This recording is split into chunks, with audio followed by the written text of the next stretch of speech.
Bonjour tout le monde et bienvenue dans cette nouvelle vidéo. J'espère que vous allez toutes et tous bien. Alors comme je vous l'ai annoncé dans la vidéo précédente, on se retrouve aujourd'hui pour faire le bilan de mon mois de juillet. Et puis même si vous n'avez pas regardé ma vidéo précédente jusqu'à la fin, c'est pas bien d'ailleurs. Voir si vous ne l'avez pas regardé du tout, c'est encore moins bien. De toute façon, vous savez que c'est le bilan du mois de juillet puisque c'est écrit en titre. Voilà, je ne peux rien vous cacher. Eh bien, si vous allez bien, que tout va bien, on attaque tout de suite le bilan.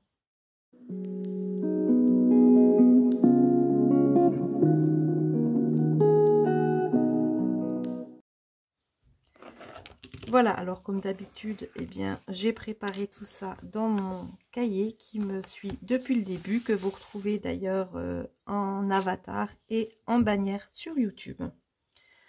Voilà, je vérifie juste que c'est bien cadré, parfait, voilà, que vous ne ratiez rien du tout. Et on attaque tout de suite. Alors, les revenus, eh bien, j'ai 1200 de la CAF. J'ai 10 € de plus que le mois dernier, puisque j'ai fait ma déclaration trimestrielle. Je n'ai plus droit à la prime d'activité, mais du coup, le RSA compense un petit peu plus, à moins que ça soit d'autres allocations qui ont changé. Je n'ai pas vraiment regardé en détail. J'ai laissé une ligne puisque j'ai eu 58 € sur mon compte. Mes enfants étant boursiers, la bourse du collège couvre la cantine. Et puis forcément le troisième trimestre, il est toujours un petit peu plus petit. Et du coup, j'ai la différence sur mon compte. Alors du coup, c'est la bourse scolaire. Voilà, ben, je mets bourse, vous comprenez très bien. Ce qui me fait un total de 1258 €. 1258 €. Et puis là, on met 1258 € moins. Les charges fixes, rien ne change. J'ai toujours 5 € dans banque, 100 € dans électricité. Donc rappelez-vous, je vous en avais parlé au précédent budget. J'avais le chèque énergie de 240 € et du coup, les 100 € d'électricité n'ont pas été prélevés ce mois-ci. Je les note quand même ici, histoire de garder mes charges fixes habituelles. Et puis, je vérifie en fin de mois si c'est pas parti. Ça part directement sur mon livret A. Voilà, en épargne. Mais je préfère le noter quand même. Comme ça, au moins, tout va bien. Les assurances, donc maison plus voiture, 63 €. 33, c'est mon portable et les 2 portables des enfants. Ensuite, Internet, 25 €. 11 € pour l'abonnement au journal de Mickey. Et 18 € à Netflix, puisque j'ai le plus gros abonnement. J'ai quand même assez régulièrement la question qui revient en commentaire. Je n'ai pas de loyer, je suis propriétaire et je n'ai pas de crédit puisque j'avais l'argent pour acheter ma maison que je n'ai pas payé très très cher. Par contre, en ce moment, je fais les travaux et puis là, il va vraiment falloir que je paye les artisans qui viennent travailler chez moi. Bref, les charges fixes, eh bien, ça ne change pas. On est toujours à 255. Je ne calcule pas de tête, je l'ai noté. Moins 255. Et puis là, en épargne, je mets 100, comme d'habitude, en début de mois, sur mon livret. Et puis, je vois après ce que ça donne. Donc, ce qui fait qu'il me reste 903 €. Voilà, je laisse toujours une vingtaine d'euros. Là, je me suis dit que je vais laisser 30. Ce qui fait que le reste à vivre que je peux dépenser s'élève à 870 €. Et ben c'est pas mal. Donc on attaque tout de suite les catégories. Pourquoi j'ai pris le rose, je ne sais pas. J'en ai jamais besoin. Donc les catégories à la semaine ne vont pas changer. Ça sera 40 en course, ça sera 30 en essence, ça sera 20 dans Gaël, ça sera 10 dans pharmacie et ça sera 20 dans réserve. Ce qui me fait un total de 120 €. Je le fais un peu plus rapidement que d'habitude puisque vous connaissez, vous avez l'habitude. Et ensuite, dans la banque du mois, j'ai les 3 autres semaines qui vont aller, c'est-à-dire 120 €, 90, 60, 30 et 60. C'est facile, je multiplie cette colonne-là par 3. Le total se multiplie par 3 aussi. Et voilà, la banque du mois pour les 3 semaines suivantes.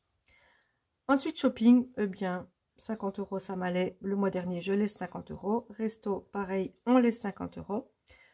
Pour les enfants, si vous avez vu ma vidéo précédente, non, la vidéo il y a une semaine, vous savez qu'ils ont maintenant leur classeur budget. J'ai donc décidé de leur donner 30 € à chacun. Et donc, j'ai moins besoin de mettre de l'argent dans cette catégorie-là.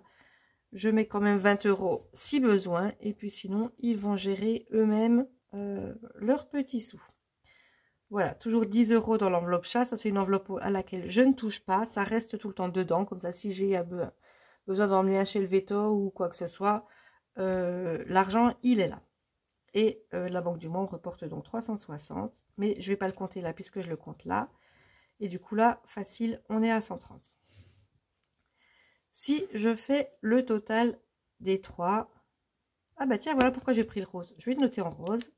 On arrive à 360, ce qui fait 480, 580, 610 €. 610 €. Et j'ai dit que j'avais 870 € de reste à vivre. Ce qui veut dire que je peux rajouter dans mes épargnes 260 €. C'est génial.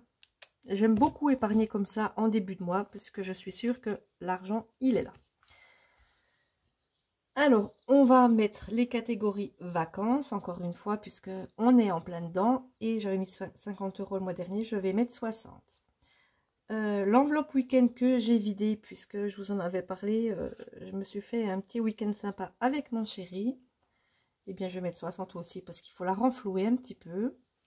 L'enveloppe travaux, voilà, je suis en plein dedans, donc je mets 60 également. Surtout que j'avais pris 50 € pour acheter des petites fournitures d'électricité. Il fallait que je finisse le câblage électrique avant que les plaquistes viennent travailler chez moi. Donc, c'est fait. Ensuite, les impôts, bah, ça s'approche quand même. Donc, on va mettre 60 également. Et puis, j'ai commencé à remplir la catégorie Amazon le mois dernier. Donc, il reste 20 € pour les 260. Donc, voilà ce qui fait 60, 120.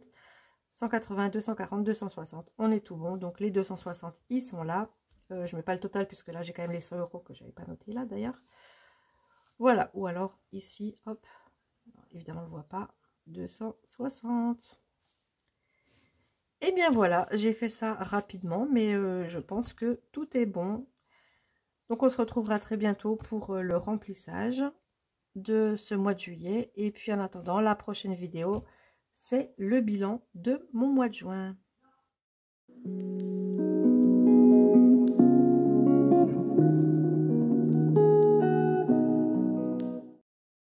Voilà, j'espère que cette vidéo vous a plu. N'hésitez pas si vous avez des questions. Je pense que je ne me suis pas trompée dans les calculs, mais au cas où, si vous constatez quelque chose qui ne va pas, surtout n'hésitez pas à me le dire. Je prends tous les commentaires avec plaisir, avec bienveillance, avec bonne humeur. Et d'ailleurs, j'adore vos commentaires, j'adore vous répondre. Donc surtout, n'hésitez pas, lâchez-vous dans les commentaires.